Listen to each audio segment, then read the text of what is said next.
अस्सलामु अलैकुम व रहमतुल्लाहि व बरकातुहू। अऊज़ु बिल्लाहि मिनश शैतानिर रजीम। बिस्मिल्लाहिर रहमानिर रहीम।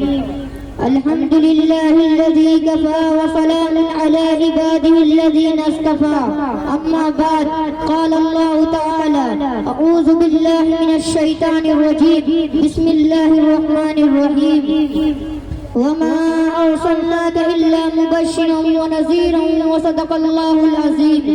हज़रत ग्रामी, अभी मैं तिफ़्ल मक्तब हूँ, मुक़र्रिर हूँ न मौलाना।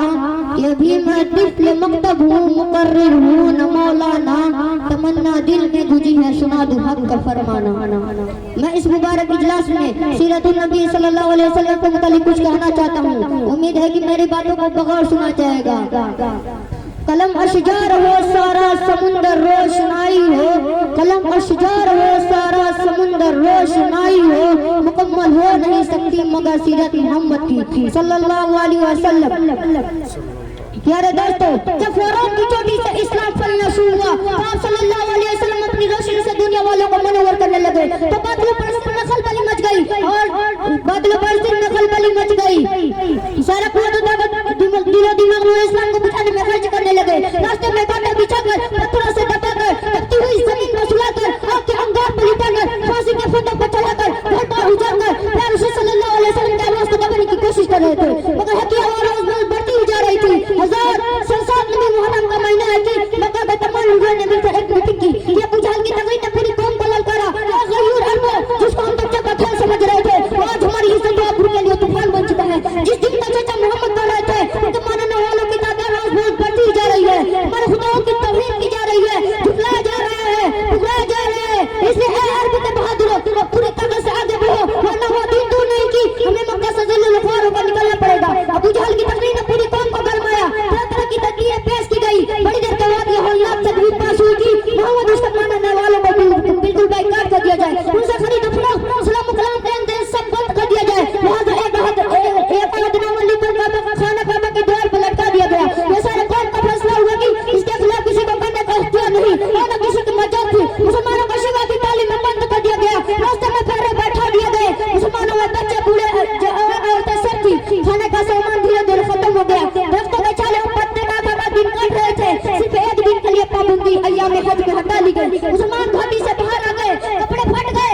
आंखें धंस गई, कदम लड़खड़ा रहे थे। हज़रत ग्रामी, ईमान जाओ उस मुसलमानों पर जिसकी ज़बान पे न कोई शिकायत थी। मुसलमानों का ये खस्ता हालत देखकर कुफार का कहा लगा कर कह रहे थे, ए मुसलमानों, तुम अभी भी मोहम्मद का साथ छोड़ दो, हम तुम पर से सारी पाबंदी हटा लेंगे। लेकिन मुसलमानों ने जवाब दिया, ए कुफार सुन लो, हम हाथ पा चुके हैं, हम दरबार मोहम्मद में इकरार मोहम्मद कर चुके हैं, हम पर इशारे मोहम्मद खुल चुकी है, हम अनवार मोहम्मद से फैज़याब हो चुके हैं।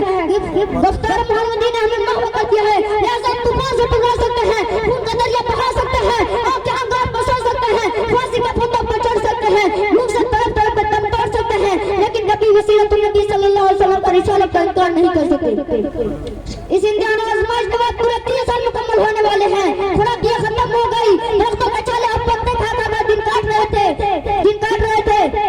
और तो की आंखें धंस गई, जवान धूप से चकराने लगे, फूल जैसे बच्चे माँ की गोद में तड़पने लगे। उस घाटी का सबसे छोटा बच्चा अकेला अचानक कांगड़ा होकर अपनी अम्मी से कहता है, माँ मैं भूख से मर जाऊंगा, माँ मुझे बचाओ नहीं तो मैं मर जाऊंगा। माँ का जब्त का बंधन टूट जाता है और वो बेतहाशा अपना सर जमीन पर पटकने लगती है। सर फट जाता है, लोग संभालते हैं मगर वो कहती है मुझे छोड़ दो, मैं अपने लफ्ज़ से पहले मर जाना चाहती हूँ। दुनिया वालों जरा सोचो, कैसी संगीन भरी थी, कैसा खौफनाक मंजर था। फिर भी रसूलुल्लाह सल्लल्लाहु अलैहि वसल्लम की बातों से गुना मोड़ा। आज तो हम हैं अपने नबी का गुलामी का दावा करते हैं। सुन लीजिए, अगर हम नमाज पढ़ते हैं, ज़कात देते हैं, हज अदा करते हैं, सुन्नत के मुताबिक जिंदगी गुजारते हैं, कुरान और हदीस पर अमल करते हैं तो वाकई हमारा दावा सच्चा और पक्का है, वरना हमारा दावा बातिल और बेकार है, बातिल और बेकार है। पहले मस्जिदें थी कच्ची तो पक्के थे नमाजी, पहले मस्जिदें थी कच्ची तो पक्के थे नमाजी, अब मस्जिदें हैं कच्ची तो कच्चे हैं नमाजी। भला बताइए रसूलुल्लाह सल्लल्लाहु अलैहि वसल्लम और सहाबा ने कितनी मुसीबत आलम को बर्दाश्त किए, उन संगीन घड़ियों को क्यों न बर्दाश्त किए? क्या वो लोग कमजोर थे? क्या वो लोग बेबस थे? नहीं, ऐसा हरगिज़ नहीं। वो तो अर्श और फर्श, लौह कलम, अर्ज़ और समा, जिन्न बशर उसको कर रसूल हादी बनकर आए थे और जो रसूल बनकर आता है उसको अल्लाह ताला पूरा कादी बनाकर भेजता है। आप सल्लल्लाहु अलैहि वसल्लम का मजीद इतनी ताकत थी कि अगर वो एक बार इशारा कर देता तो पूरा मक्का होता है फिर बर्बाद हो जाता, पूरा मक्का होता है पत्थर बरस जाता।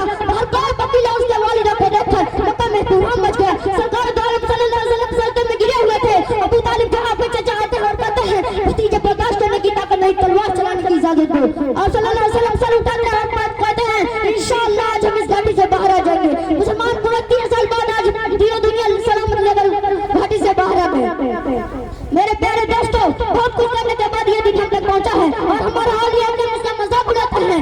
और सल्लल्लाहु अलैहि वसल्लम हमेशा अपनी उम्मत के लिए और उम्मत की बख्शिश के लिए रातों को रोया करते थे, हमेशा गमगीन कर रहा करते थे, रातों रात अपनी उम्मत के बख्शिश के लिए अल्लाह ताला से दुआ करते थे, अल्लाह ताला से दुआ करते थे। इसी हाल में एक दिन है जिब्रील अलैहिस्सलाम तशरीफ लाते हैं और ये पैगाम सुनाते हैं कि हज़रतुल इज्जत शहंशाह जाह अल्लाह ने आपको सलाम फरमाया।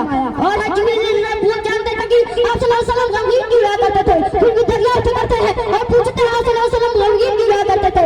फौरन हुज़ूर सल्लल्लाहु अलैहि वसल्लम फरमाते हैं कि क्या निकल क़यामत के दिन मेरी उम्मत के साथ कैसा मामला होगा। ये सुनकर जिब्रील अलैहिस्सलाम एक कब्रिस्तान के पास लेकर जाते हैं जहाँ मोमिन बंदे और काफिर दोनों तरह के मुर्दे दफन होते हैं। और जिब्रील अलैहिस्सलाम एक मुसलमान के कब्र वहाँ हाथ मारते हैं और कहते हैं कुम बिस्मिल्लाह, मुर्दा झूठी आवाज सुनता है कब्र से बाहर आता है। इस हाल में उसका चेहरा रोशन और मुंह से कलमा